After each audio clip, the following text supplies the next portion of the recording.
Tem um momento na carreira que precisamos dar um passo além. É hora de fazer uma pós-graduação. Só que muitas vezes o custo pesa no bolso, inviabilizando tudo. Com a pós-graduação do Senac, você não tem esse problema. Cursos com até 50% de desconto e muito mais tempo para pagar. TCC opcional, modelo flexível com aulas presenciais e online e alguns cursos com apenas 12 meses de duração. Não tem mais desculpa, hein? Saiba mais em sp.senac.br/pós-graduação.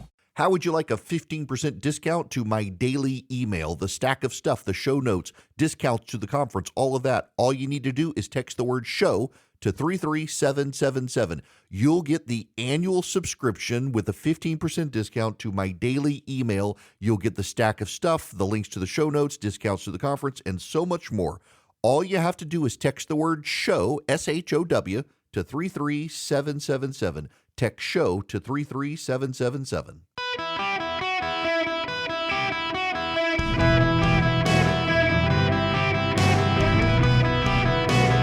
Welcome to the Eric Erickson Show podcast, Hour 1. Greetings, conversationalists. Welcome. It is Eric Erickson here across the fruited plain, and I am delighted to have you with me.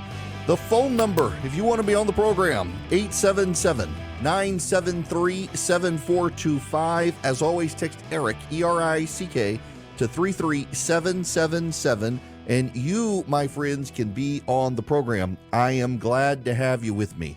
Genuinely glad. And we got to talk about the big story of the day. It is the one causing lots of outrage. Oh, the outrage. The FBI could have shot and killed Donald Trump. Those were the orders issued to the FBI in its search of Mar-a-Lago. I have the actual document before me.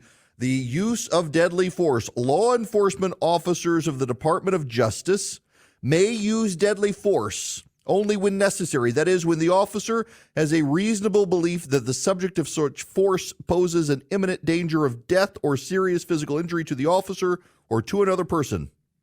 Deadly force may not be used solely to prevent the escape of a fleeing suspect.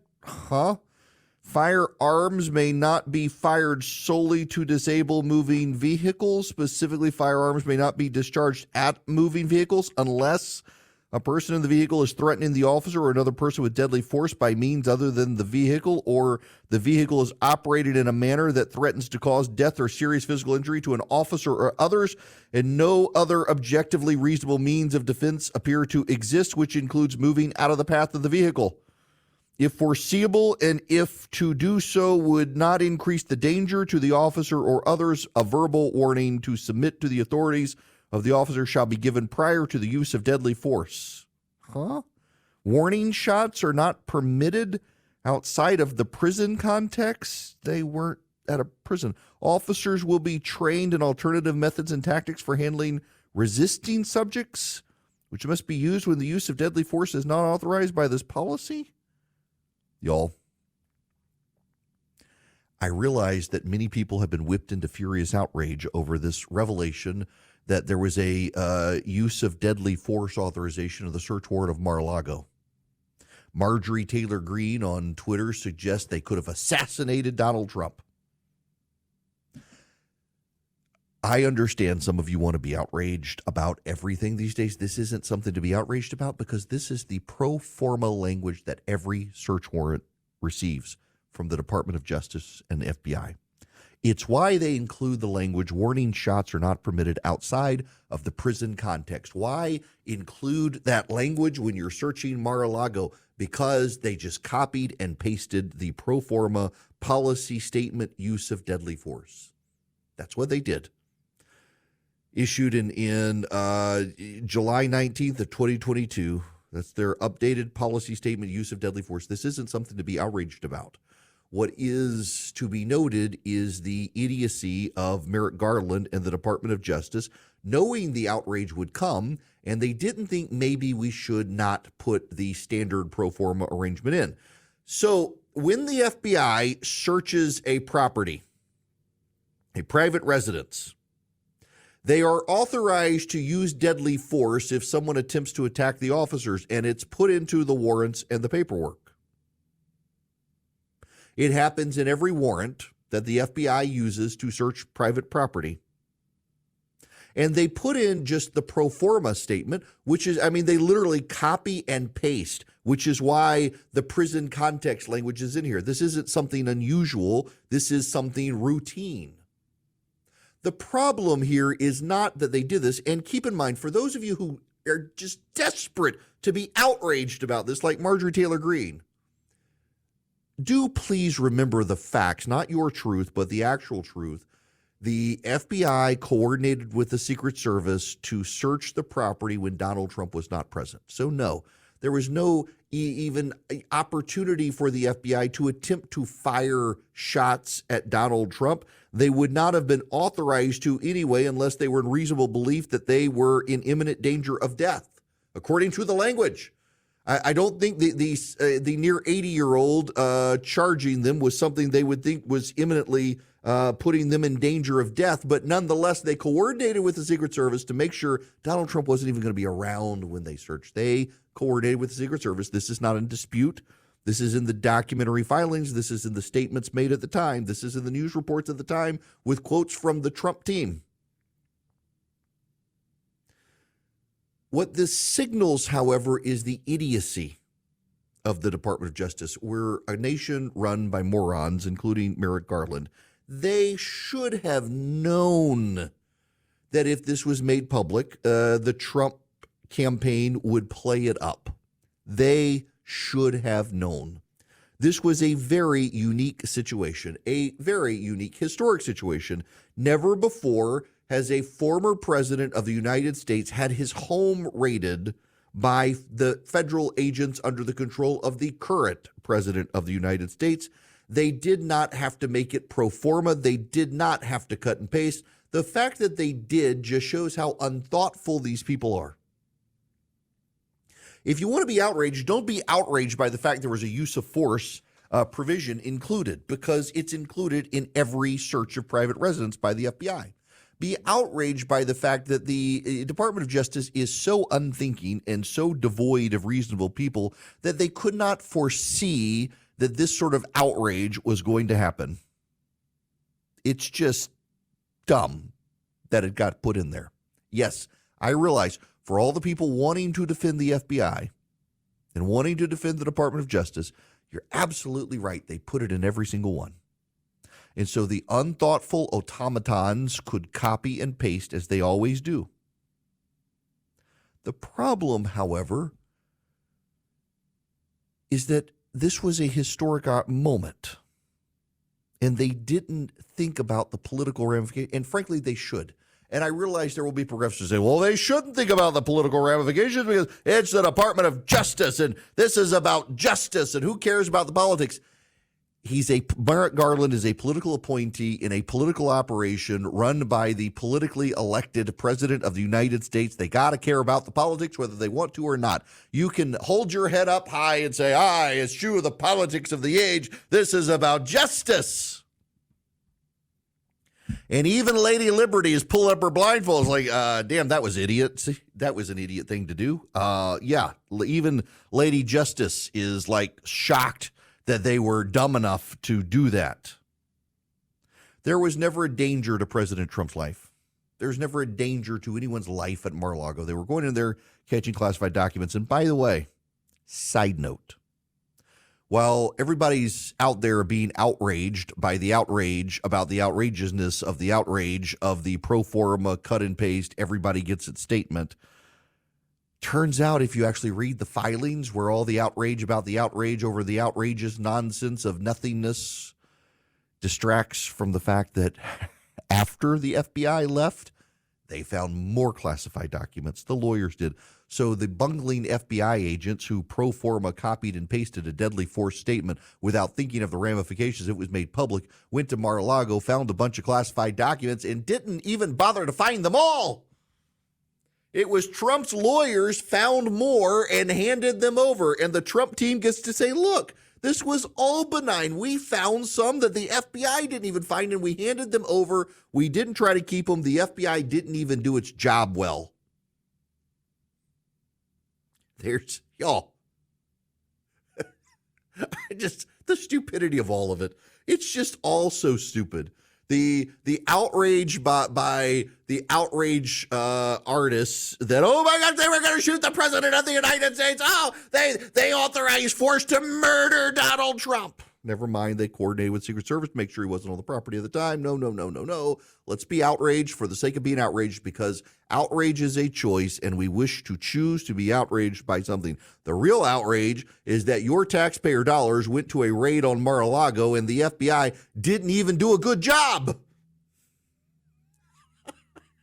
I mean, okay, we got this entire trial. We got this whole thing down in the Southern District of Florida. Poor old Judge Cannon.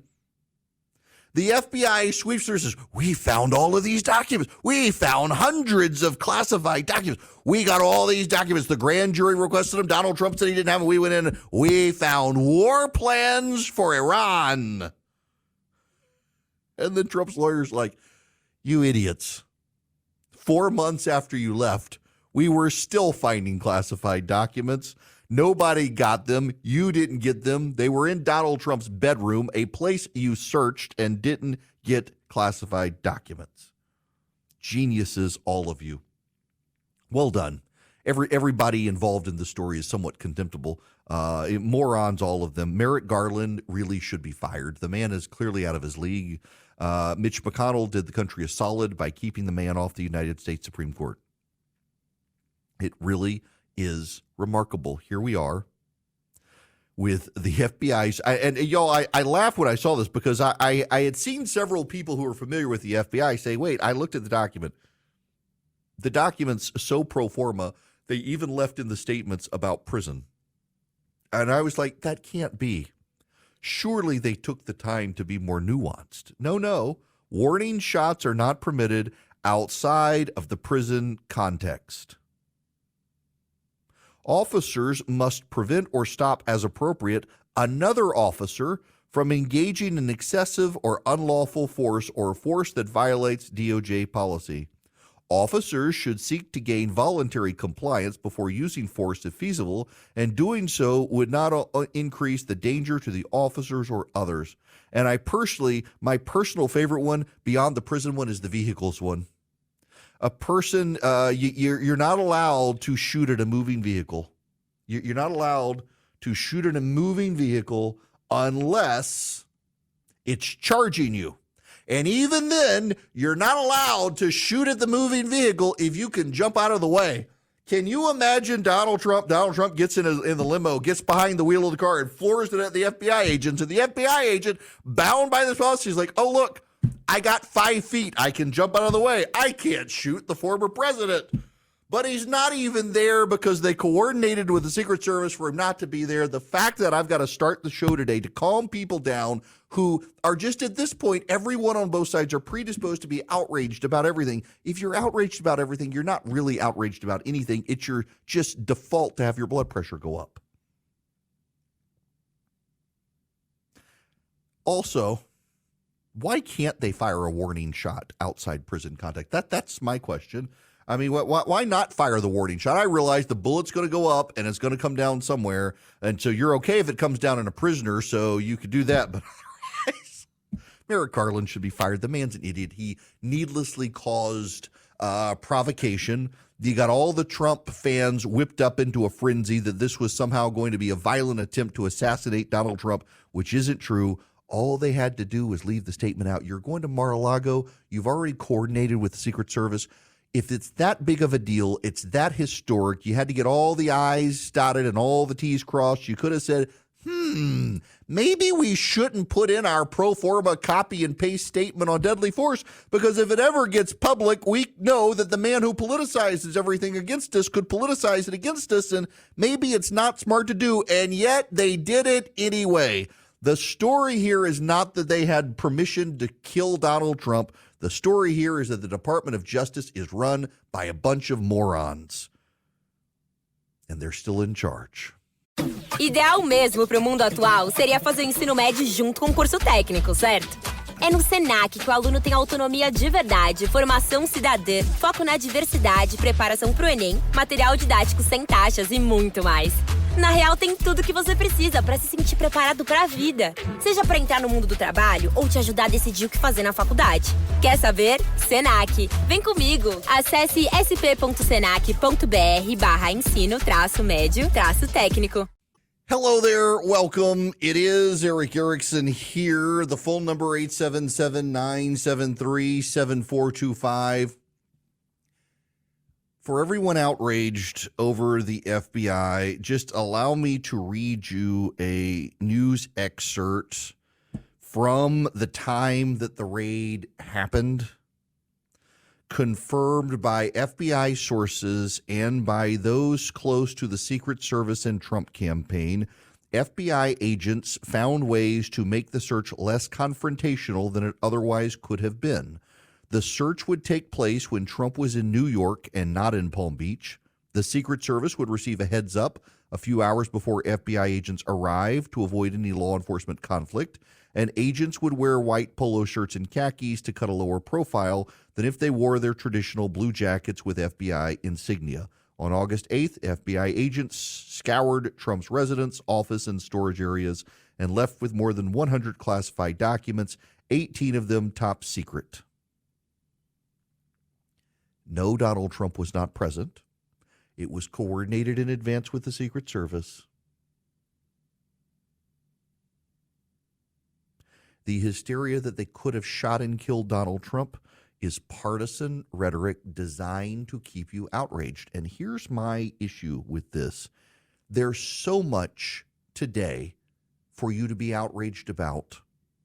When you get outraged about everything needlessly, it's hard to work up rage when things actually matter. This is a nothing burger, and the partisan talking heads who are taking a pro forma document from the FBI claiming they could have killed Donald Trump, it's simply not true. They even made sure he would not be present at the property before they went in their search. They coordinated with the Secret Service. That's the actual facts.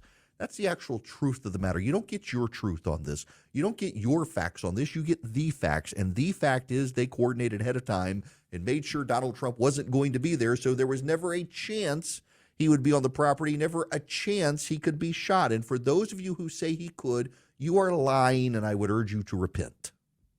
Because a lot of you call yourselves Christians. So stop lying. Okay. We got to move on to other stuff. My goodness, the story we should be talking about actually happened in the state of Georgia last night. And had it gone differently, this would be the news story everyone would be talking about. But it didn't go the way that it was expected to go, despite massive fundraising efforts to change the dynamics. The abortion rights movement in America had a very bad night in Georgia last night, which suggests problems for them come November in Georgia if they try to use abortion as their rule of thumb for generating a suburban vote. And notice you haven't heard anything about it from the National Press Corps because it went so badly for the abortion rights movement last night. We'll talk about it when we come back. First, I got to tell you, the Americans for Prosperity Foundation has taken hundreds of concerned citizens to see the border for themselves. They've been able to see the border crossings. They've been able to see the flow of humanity across the border. They've been able to see the shelters set in place. They've been able to see the strains on social services. Americans for Prosperity took people down there because they wanted them to see it firsthand and then also understand there are real practical solutions to solving the situation at the border, from agents to walls to technology. And they're trying to educate the American public about there are real paths forward to deal with the issue. So they've set up a site where you can learn more, secureborder.secureamerica.com. That's secureborder.secureamerica.com. It's a new initiative from Americans for Prosperity to educate Americans about what's actually happening at the border outside of the partisan spin, to show Americans in real time what's happening, and to show them there are real and practical solutions to deploy to solve the problem. You can go to secureborder.secureamerica.com to find out more. That's secureborder.secureamerica.com. This is a project of Americans for Prosperity, the American for Prosperity Foundation, to educate America about the border situation and the solutions to the problem. You know, one of the other problems here, and I want to move on to other stuff, but a number of people, conspiracy theorists last night, circulated a claim of a purported news report that Ron DeSantis and Merrick Garland texted about the raid on Mar-a-Lago, and it is absolutely not true. In fact, the story originated with a guy on some fake news site who also writes about a fake planet. People have lost their damn minds. All right, we need to talk about the more important stuff. I have to preface this because there will be some people who say, hey, he's out of Georgia. I am about to talk about the state of Georgia. I just spent the first half hour talking about the state of Florida. Yes, I live in Georgia. Yes, I'm a little biased about the state, but this is actually a really big national news story that implicates every single one of you. And that had it gone the other way, you would be hearing about it as the main story in the nightly news. You would have woken up to Good Morning America and CBS This Morning and the Today Show covering it. It would have been all over Morning Joe. It would have been all over CNN. But it didn't go the left's way, and so you're not hearing about the story. I've been telling you about John Barrow, or as he would say, John Barrow. John Barrow. I'm John Barrow, and I'm a populist Democrat, and I am whatever you need me to be because I do declare I am a fungible candidate who will vote the way you will. As long as you get me back into power, I miss my ring. I am John Barrow. Vote for me. John Barrow ran for the Georgia Supreme Court. John Barrow had been a congressman in the Augusta, Georgia area for some time. He was a dyed-in-the-wool progressive who, ironically, in 2005, voted to ban late-term abortions or some such. He evolved on the issue. He is now highly progressive. John Barrow is a pro-abortion activist. He is for illegal immigrants. He is bad on crime issues. He ran repeatedly for various offices after losing his congressional seat. He ran statewide as Secretary of State against Brad Raffensperger in Georgia, and he lost. He did badly. But he was a progressive, and John Barrow ran for the Georgia Supreme Court, and he went down in flames last night. Had he won, it would be a national news story, and here's why. John Barrow made his entire campaign about abortion. I don't care what state you're in. You may be in North Carolina right now listening. You may be in California. You may be in Arizona, Florida, wherever you are. If your judges run for office, there's a uniform code of judicial ethics that every state has largely adopted with some nuances, but they all have the same thing. Judges who run for election, regardless of whether they're in nonpartisan or partisan elections, are not allowed to pronounce their position on an issue. It's not a matter of free speech. The Supreme Court has upheld this issue, that judges, for the sake of good and sound public policy, are not allowed to campaign and say, if I see this case, I'm voting this way. But John Barrow decided that he was going to run for the Georgia Supreme Court as an abortion rights activist. He was running as NARAL's candidate, as Planned Parenthood's prince. And abortion rights activists from around the country began writing checks. He was very explicit. He was going to run for the Georgia Supreme Court, and if any abortion challenge came, he would be on the side of abortion rights. He made sure everybody knew. In fact, he was so aggressive in his campaigning for death that the Judicial Qualifications Commission for the state of Georgia sent him a confidential letter saying, Candidate Barrow, you are disqualifying yourself by taking out a position clearly on a matter that could come before the Supreme Court. It was a confidential letter. Nobody knew they sent it to John Barrow, but he himself decided to publicize it. He made it public. He made himself sound like the victim, and he filed a federal lawsuit against the Judicial Qualifications Commission, claiming they were infringing his First Amendment rights to tell people what he thought on the issue of abortion. A federal judge threw the case out. Because, among other things, John Barra decided that he was going to expose the confidential letter. The Judicial Qualifications Commission did not. And also, the JQC had not acted. They haven't done anything to him. So the judge said there's no standing here. There's no case here. He himself outed this.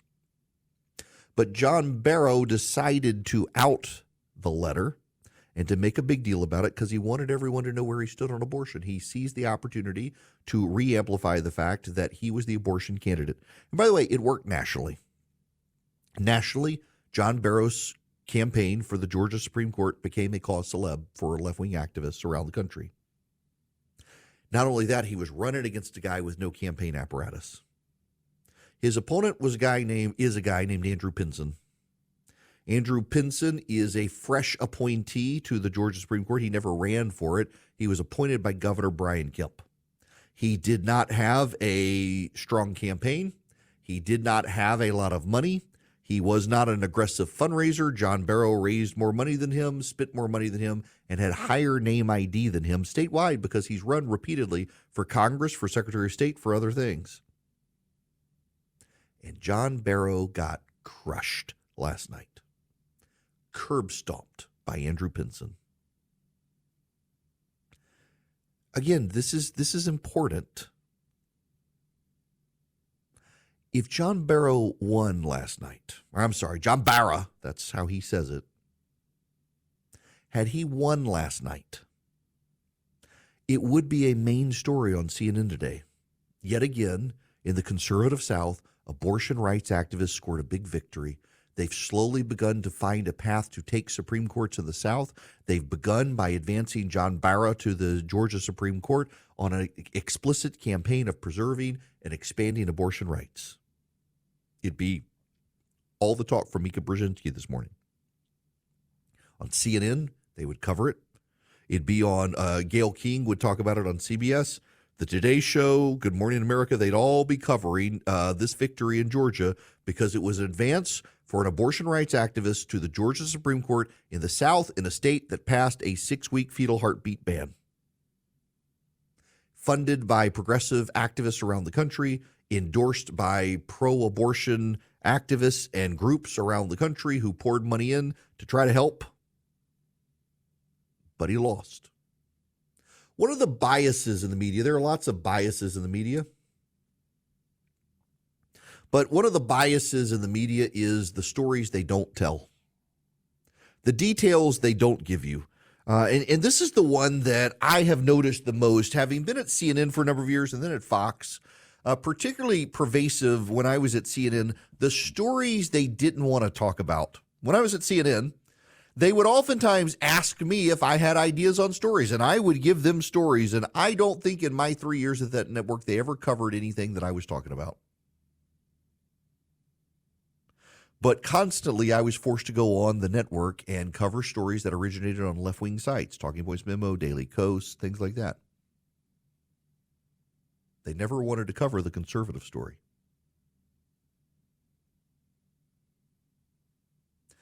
The bias is not so much what they tell you, but what they don't tell you. The facts they leave out of the stories they report or the stories they choose not to report. This is one of those stories. Now, let's extrapolate this out. John Barrow lost Clayton County. Clayton County is predominantly African-American. It's very Democrat. Running on the abortion issue, he should have won that county, and he did not. Side story here is that Governor Brian Kemp put his campaign operation into play to help Andrew Pinson, who did not really have a campaign, a grassroots operation, or county-by-county structure. And Brian Kemp is still able to mobilize votes in the state of Georgia, which also bodes poorly for Jon Ossoff, I think, in 2026, if Brian Kemp runs for the Senate, as is expected to be. It also bodes well for Donald Trump in Georgia, though Kemp and Trump don't care for each other. Kemp has said he would do what he can to get out the Republican votes in Georgia for Trump in 2024. So you've got a campaign in Georgia, and the left will say, well, it was low turnout. That's the problem. It was low turnout. But you had an opportunity in low turnout on the issue that everyone has told us for 2 to 3 years now galvanizes Democrats more than any other. You had the opportunity to have a low turnout election that you won because your voters were mobilized on the issue of abortion, and they didn't turn out. Also, suburban voters in Georgia were far more interested in the crime issue. And John Barra is not just an abortion rights guy, he's a soft on crime guy. There's a side story out there in Oregon. The district attorney in Portland, Oregon, lost his election last night. The district attorney in Portland, Oregon is a highly, highly progressive DA. His name is Mike Schmidt. Mike Schmidt is the hipster DA in Portland, Oregon, who genuinely embraces the idea of keep Portland weird. Businesses in Portland, Oregon have had to hire security guards because the local DA essentially said that if police arrest people coming into these local businesses to shoplift, that he's not going to prosecute them. He's a hyper progressive district attorney. And he ran against a man who, in the words of Jonathan Martin at Politico, was in the GOP until after Donald Trump became president and then became a Democrat. The man's name is Nathan Vasquez, longtime prosecutor in the county office, an affiliated voter who's challenging his boss because he believes Portland, Oregon needed to be tough on crime, and he won. He won the election last night. The tough on crime guy. You're not hearing about that story either, are you? In Portland, Oregon, they rejected a progressive Soros-funded DA in favor of a tough-on-crime local prosecutor who believes that Portland, Oregon has gotten too soft on crime. You know, in Oregon, they went gangbusters on drug legalization and softening penalties on drugs, and they've undone that now. And now they're cracking down on drug users in public again. They're cracking down on enforcing rules on drugs again. Why? Because they went so hard left, and it ruined their communities and made people feel unsafe, and there's been a reaction to it. And notice again the story's not being told. You're not hearing that abortion rights activists lost in Georgia last night, and you're not hearing that a Soros-funded progressive DA in Portland, Oregon lost last night. You're not hearing those on national news stories. Had it been the other way, you absolutely would have heard. The bias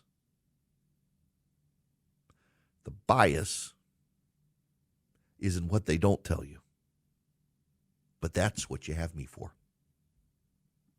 Now, we got lots of other stuff to talk about, including Joe Biden shaking down Americans, trying to bribe them for his election by fuel reserves. He's jeopardizing our national security. But first, I got to tell you about Old Glory, my bank. So I'm going out of town next week and taking the family on a trip, and I know I'm going to have some cash that I'm going to have to deal with next week that I'll need to deposit in a bank, and I'm going to use Old Glory. Why? Because where I am, there are 88,000 retail locations around the country, including where we're headed, where I'll be able to take cash and with a QR code on the Old Glory app on my phone, deposit, take it to the retail location, hand it to the cashier. They'll scan the QR code and it'll get deposited into my account. It's magic. It's Old Glory Bank. They're hyper innovative conservatives for conservatives, and they do loans. They do bank accounts. I've got a checking account and a savings account. They've never charged me a fee, and they won't charge you a fee either. It's Old Glory Bank. OldGloryBank.com is where you go. OldGloryBank.com. If in 8 minutes or less, you can get your account set up. It did not take me 8 minutes. You can get them for your kids as well. You get a custodial account for your kids and start their savings account early without fees. They're not going to be drained. Just put a little money in and watch it grow over time. Old Glory Bank. OldGloryBank.com. Member FDIC. Equal housing lender. Terms and conditions apply. Welcome. It is Eric Erickson here. The phone number 877-973-7425. I have breaking news. Breaking news. FBI agents have invaded the office of the Hinds County District Attorney in Jackson, Mississippi, one of George Soros's prosecutors that he backed. prosecutor, the FBI is going in. I wonder if they have a use of force authorization. Speaking of, I have other news. Do you know where the FBI also had use of force authorization?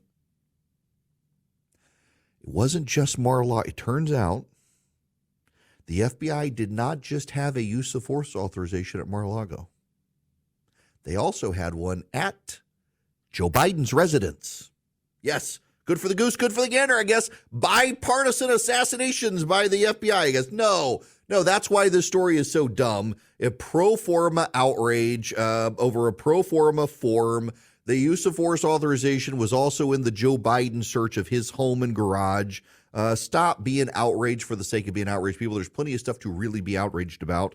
And maybe focus on that. When you scream about everything, people don't take you seriously on the substantive stuff. This hour of the program is brought to you by First Liberty Building and Loan. Listen, they can do equipment loans for you. So let's say you need a big generator or a truck for your business. If you've got a 700 credit score, they told me, they can probably get this done for you without anything down, and they can get it done quick. A 700 credit score or higher, they can process and help you with your equipment loan. Also, if you're buying a building or building a building or buying a franchise, they can do big loans. They make their own lending decisions. FirstLibertyGA.com. FirstLibertyGA.com. Now, I got to move on to other stuff, but I got to first tell you about the Gullah Geechee. There is a bit of land, peninsula called Harris Neck. It sticks out into the Atlantic in McIntosh County, Georgia. And back during World War II, the federal government seized this 2,824-acre peninsula to build an auxiliary air base and promised the families they were evicting that they would give it back to them. The families weren't even allowed by the federal government to hire outside land appraisers. And the feds promised they would give it back. Well, guess what? Joe Biden's U.S. Fish and Wildlife Service has refused now to give the family back to the land, give the land back to the families, and in fact have decided they're going to pass it off to a land developer.